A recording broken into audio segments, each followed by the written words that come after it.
Good morning student.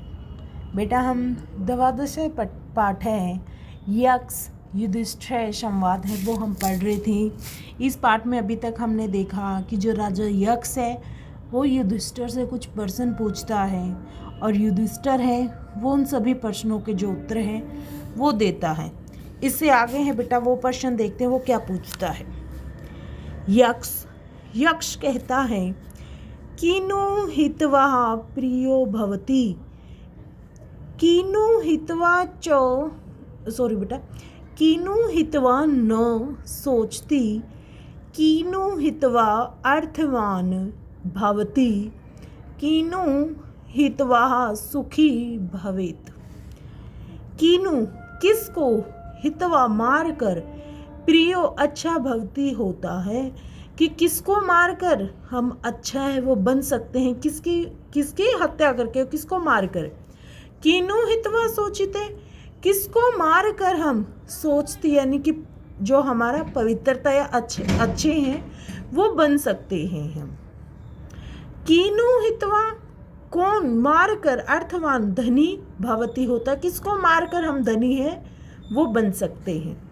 कीनु हित्वा किसको मारकर उसकी हत्या करके सुखी भवेत सुखी हो सकते हैं। यानी कि उसने बेटा 4 प्रश्न पूछे। किसको मारकर हम अच्छा बन सकते हैं, पवित्र बन सकते हैं, अच्छे बन सकते हैं। यहाँ पे प्रिय आ गया यानी कि प्रिय बन सकते हैं। किसको मारकर अच्छे बन सकते हैं, किसको मारकर हम धनी बन सकते हैं और किसको मारकर हम सुखी हो सकते हैं। युधिष्ठिर उत्तर देता है मानम हित्वा प्रियो भवति क्रोधम हित्वा न सोचती कामम हित्वा अर्थवान भवति लोभम हित्वा सुखी भवेत। कि मान को यानी कि अगर हम अपने अहंकार को मार दें तो हम सबके प्रिय बन सकते हैं। क्रोधम हित्वा न सोचती अगर हम अपने क्रोध को मार दे तो हम कैसे हो सकते हैं, अच्छी बन सकते हैं, हम पवित्र रह सकते हैं। कामम हित्वा अपनी जो इच्छाएं हैं अगर हम उनको अपने काबू में रखें, उनको नियंत्रण में रखें तो हम क्या है, हम धनी बन सकते हैं। क्योंकि बेटा इच्छाएं वो एक से बढ़कर एक हो जाती है कि हमने अगर देखो आज हमारी इच्छा है हम पास हो जाएं, फिर इच्छा क्या होगी हम फर्स्ट आ जाएं, हम यानी कि इच्छाएं बढ़ती चली गई।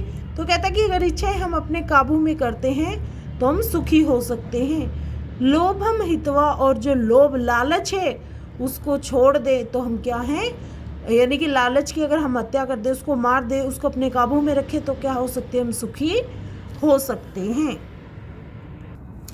यक्ष उससे फिर कहता है तपह किम लक्षणम प्रोक्तम को दम सोच परकीर्तितम क्षमा च का परा प्रोक्ता का च हरि परिकीर्ता। यक्ष से उससे फिर दोबारा प्रश्न पूछता बेटा आगे कि तप यानी कि तपस्या किम कौन सा लक्षण है पर उक्तम कहा गया है कि जो तपस्या है वो सबसे विलक्षण यानी कि सबसे अद्भुत कौन सी तपस्या को कहा गया है। को दम च परकीर्तम कि कौन से दम को, इंद्रियों को वश में करने वाला किसको कहा, कौन से इंद्रिय को हमें सबसे ज्यादा वश में करना चाहिए। क्षमा चे का प्रोक्तम कि जो लोग हैं यानी कि जो श्रेष्ठ जो क्षमा है वो किसको कहा गया है। काच और किसे, हरि हाँ और इसके नीचे रहो बेटा हरि होता है लज्जा यानी कि जो शर्म हम बोलते हैं वो किसको लज्जा है, वो किसको कहा गया है। आगे युधिष्ठिर है वो उत्तर देता है तपे सब धर्म वर्तितव्यम मनसो दमनम दमः क्षमा दवंद सहिष्णुतवम हरिर अकार्यम निर्वर्तनम। कि तप जो सबसे बड़ा जो तपस्या है वो स्वधर्म, अपने धर्म का वर्तितों पालन करना। सबसे बड़ी जो हमारी तपस्या है वो है बेटा हमें अपने धर्म का, अपने कर्तव्य का पालन करना चाहिए। मन सो कि अगर हम मन रूपी इंद्रिय को अपने काबू में कर लें तो सब कुछ हमारे वश में रहेगा। आगे कहता है क्षमा, सबसे बड़ी जो क्षमा है वो दवंद सहिष्णु। दवंद होता है सुख और दुख का जो दवंद है, कि अगर हमारे पास सुख है तब भी उसी भाव में हमें रहना चाहिए, और अगर हमारे पास दुख है तो उसी भाव में रहना चाहिए। यानी कि सुख दुख में समान भाव से रहने वाला है, वही सबसे बड़ी क्षमा है। और जो लज्जा है वो क्या है, किसको कहा है, कि जो अकार्य है, कि जिन काम को हमें नहीं करना चाहिए, जो व्यक्ति उन कामों को नहीं करता उसके बारे में सोचता है, वही सबसे बड़ी लज्जा। यानी कि जब भी बेटा हम कोई भी काम करते हैं तो हम सबसे पहले सोचते हैं ना कि अगर हमने झूठ बोला, चोरी की तो लोग क्या कहेंगे, किसी को पता चला तो कौन क्या सोचेगा हमारे बारे में। तो जब हम लोगों के बारे में सोचते, समाज के बारे में सोचते कि वो हमारे बारे में क्या कहेंगे, यानी कि जब उनका क्या है हमने गलत किया तभी तो हम सोचते हैं ना। तो वो जब हम उस यानी कि जो हमारे श्रेष्ठ गुण हैं जब हम उनका पालन करते हैं तो वही सबसे बड़ी लज्जा है। नेक्स्ट बेटा यक्ष कहता है क शत्रु दुर्जय पुनसाम कश्च व्याधि अंतरक्त है कि दृश्य स च समर्थ साधुर साधु की दृश्य है समर्थ है। क शत्रु दुर्जय, कि शत्रु के लिए दुर्जय जिसको जीतना मुश्किल है वो कौन सी चीज है। ठीक है, ऐसा हमारा शत्रु क्या है जिसको हम आसानी से जीत नहीं सकते, हमारा सबसे बड़ा दुश्मन कौन है। पुनसाम, और पुरुष की कौन सी सबसे लंबी बीमारी है, यानी कि पुरुष में रहने वाली जो बीमारी है जो सबसे बड़ी लंबी उसमें लगी रहती है, सबसे बड़ा जो रोग है वो कौन सा है, पुरुषों का सबसे बड़ा रोग कौन सा है।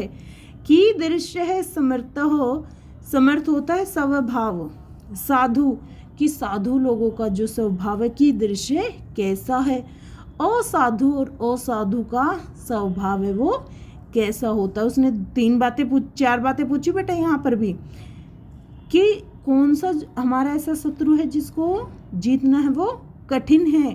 पुरुषों में कौन सा रोग लंबा रहता है, कि जो इसकी क्या है बीमारी है वो क्या है लंबी रहती है, कभी भी समाप्त न होने वाली बीमारी कौन सी है।